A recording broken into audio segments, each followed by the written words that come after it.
Robinson Crusoe লিখেছেন Daniel Defoe. The original name of Daniel Defoe is Daniel ফো। Daniel ডিফোর original বা মূল নাম ছিল ড্যানিয়েল ফো। পরবর্তীতে গিয়ে তিনি ফো এর পূর্বে ডি শব্দটি যুক্ত করেন এবং তার নাম হয়ে যায় Daniel Defoe. What type of writing is Robinson Crusoe? Robinson Crusoe এটি কি ধরনের লেখা? It is an allegorical writing of the sea adventure of Robinson. এটি রবিনসন ক্রুসোর সাহসিক সমুদ্র যাত্রার একটি লেখা। What type of story is it? এটি কি ধরনের গল্প? It is a story of sin, punishment and redemption. Robinson Crusoe এটি একটি পাপ, শাস্তি এবং মুক্তির গল্প। What is allegory? অ্যালেগরি কি? Allegory is a literary term which has double meaning. Allegory হচ্ছে একটি লিটারেরি টার্ম বা সাহিত্যিক শব্দ যার দুইটি অর্থ রয়েছে, ইনার অ্যান্ড আউটার। দুটি অর্থ হচ্ছে ইনার এবং outer. Human vices and virtue are personified here to teach a moral lesson. Allegorical writing এ নৈতিক শিক্ষা দেওয়ার জন্য মানবিক গুণাবলী পার্সনিফাইড করা হয়। Who are the parents of Robinson Crusoe? Robinson ক্রুসোর প্যারেন্টস কারা ছিলেন, পিতামাতা কারা ছিলেন? Robinson's father migrated from Germany to England. রবিনসনের পিতা জার্মানি থেকে মাইগ্রেট করে ইংল্যান্ডে স্থায়ী হয়েছিলেন and made a good deal of money by trading, এবং ব্যবসা বাণিজ্যের মধ্য দিয়ে তিনি প্রচুর সম্পদ অর্জন করেছিলেন। His mother was an English lady. রবিনসনের মাতা ছিলেন একজন ইংরেজ মহিলা। His mother belongs to a family called Robinson. রবিনসনের মাতার বংশ ছিল হচ্ছে মূলত রবিনসন বা বংশীয় নাম হচ্ছে রবিনসন। আর রবিনসন তার মায়ের বংশ থেকেই তার নাম পেয়েছেন বা বংশীয় নাম পেয়েছেন। He had two brothers. His elder brother was lieutenant colonel. রবিনসনের দুই ভাই ছিল, তার বড় ভাই ছিলেন একজন lieutenant. He was killed at the battlefield. রবিনসনের বড় ভাই যুদ্ধক্ষেত্রে নিহত হয়েছিলেন। His second brother was unknown to everyone.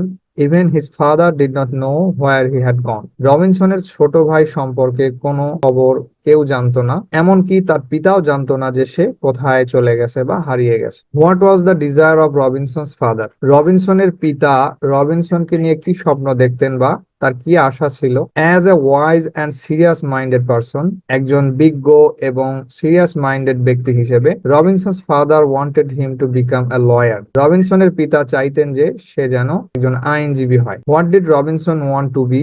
Robinson নিজে কি হতে চাইতেন? He wanted to be a sea voyager. Robinson একজন সমুদ্র যাত্রী হতে চাইতেন বা সমুদ্রে যাত্রা করতে চাইতেন। What is the warning of his father? রবিনসনের পিতার যে সতর্কবাণী ছিল তা কি ছিল?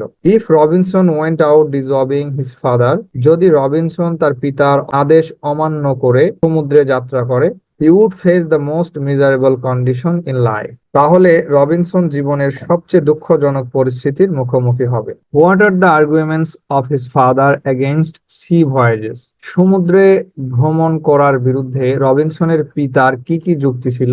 Those who are extremely poor or rich went to sea, যে সমস্ত লোকেরা একেবারেই ধনী অথবা গরিব তারাই কেবল সমুদ্রে যাত্রা করে। Crossing the sea means endangering life, সমুদ্রে যাত্রা করা মানে হচ্ছে জীবনকে ঝুঁকিতে ফেলে দেওয়া। As Robinson belongs to a middle class family, আর যেহেতু রবিনসন মিডিল ক্লাস ফ্যামিলিতে বিলং করে, he must not go out for sea adventure, আর সমুদ্র ভ্রমণ করা উচিত হবে না। By sea voyaging he can not earn his livelihood, সমুদ্রে যাত্রা করার মধ্য দিয়ে সে তার জীবন জীবিকা উপার্জন করতে পারবে না। What is the difference between sin and crime? Sin এবং ক্রাইমের মধ্যে পার্থক্য কি? Sin is the violation of the law against God. Sin হচ্ছে বা পাপ হচ্ছে সৃষ্টিকর্তার বিরুদ্ধে আইন লঙ্ঘন করা। Crime is the violation of the law against society, আর অপরাধ হচ্ছে বা ক্রাইম হচ্ছে সমাজের বিরুদ্ধে আইনের লঙ্ঘন করা। What is the punishment of disobedience? ডিসঅবিডিয়েন্সের বা অবাধ্যতার শাস্তি কি? Showing disobedience to God is a sin, সৃষ্টিকর্তার বিরোধিতা করা হচ্ছে একটি পাপ বা এক ধরনের পাপ। গড পানিশড আ সিনার, আর সৃষ্টিকর্তা এই ধরনের পাপীকে শাস্তি দেন। Robinson Crusoe was disobedient to his father. Robinson Crusoe সে তার পিতার আদেশ অমান্য করেছে বা অবাধ্য হয়েছে। and went to sea and faced many problems. আর এ কারণে সে সমুদ্রে যাত্রাকালীন সময়ে অনেক সমস্যার সম্মুখীন হয়েছে। And at last he was confined in an island for a long time. এবং পরিশেষে সে একটি নির্জন জনবসতিহীন দ্বীপে তার জীবনের অনেক সময় ব্যয় করেছে বা কাটিয়েছে। He was given mercy for his punishment when he repented to God. আর যখন সে সৃষ্টিকর্তার কাছে অনুতপ্ত হয়েছে, তার ভুলের জন্য ক্ষমা চেয়েছে, তখন সে তার শাস্তি থেকে রক্ষা পেয়েছে বা পরিত্রাণ পেয়েছে। Where did Crusoe make his home? Crusoe তার প্রথম বাসস্থান কোথায় বানিয়েছিল? Crusoe made his home near the coast where, দ্বীপটিতে সমুদ্রের তীরে সে তার বাসস্থান বানিয়েছিল। তার কারণ ছিল he can find the fresh water, যেন সে বিশুদ্ধ পানি পেতে পারে। He can avoid the invasion, সে যেন অতর্কিত আক্রমণ থেকে নিজেকে রক্ষা করতে পারে। He can get the rescue ship sounds, যেন সে উদ্ধারকারী জাহাজের সাউন্ড বা শব্দ শুনতে পারে। He can make a signal, যেন সে একটি সিগন্যাল মেক করতে পারে উদ্ধারকারী শিপের জন্য। He can avoid the attack of wild animals, আর যেন সে বন্য প্রাণীদের আক্রমণ থেকে নিজেকে রক্ষা করতে পারে। Where did Crusoe build his second house? দ্বীপটিতে কোথায় ক্রুসো তার দ্বিতীয় বাসস্থান বানিয়েছিল?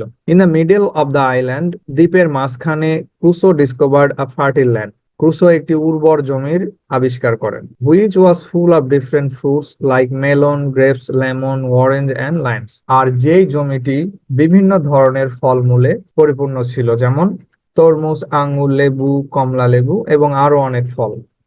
He dried grapes and made them raisins. Crusoe আঙ্গুর শুকিয়ে কিশমিশ তৈরি করতেন। What was Crusoe's original sin? ক্রুসোর অরিজিনাল সিন গুলো কি ছিল? He had several mistakes in life which is considered as original sin. Crusoe তার জীবনে অনেকগুলো ভুল করেছে, আর যে ভুলগুলোকে অরিজিনাল সিন বলা হয়। To ignore the advice of his father, Crusoe তার পিতার আদেশ অমান্য করেছিল। Not too satisfied in Brazil as a planter, ব্রাজিলে গিয়েও সে একজন প্ল্যান্টার হিসেবে স্যাটিসফাইড ছিল না। কারণ হচ্ছে ব্রাজিলে গিয়ে সে সুগার ক্যান প্ল্যান্টেশনের বিজনেস শুরু করেছিল এবং সেখান থেকে সে ভালো প্রফিট পেয়েছিল, কিন্তু সে ব্রাজিলেও সন্তুষ্ট না থেকে আফ্রিকার উদ্দেশ্যে যাত্রা করেছিল এবং যাত্রাকালীন সময়ে ঝড়ের কবলে পড়ে তার জাহাজ ধ্বংস হয়ে গিয়েছিল।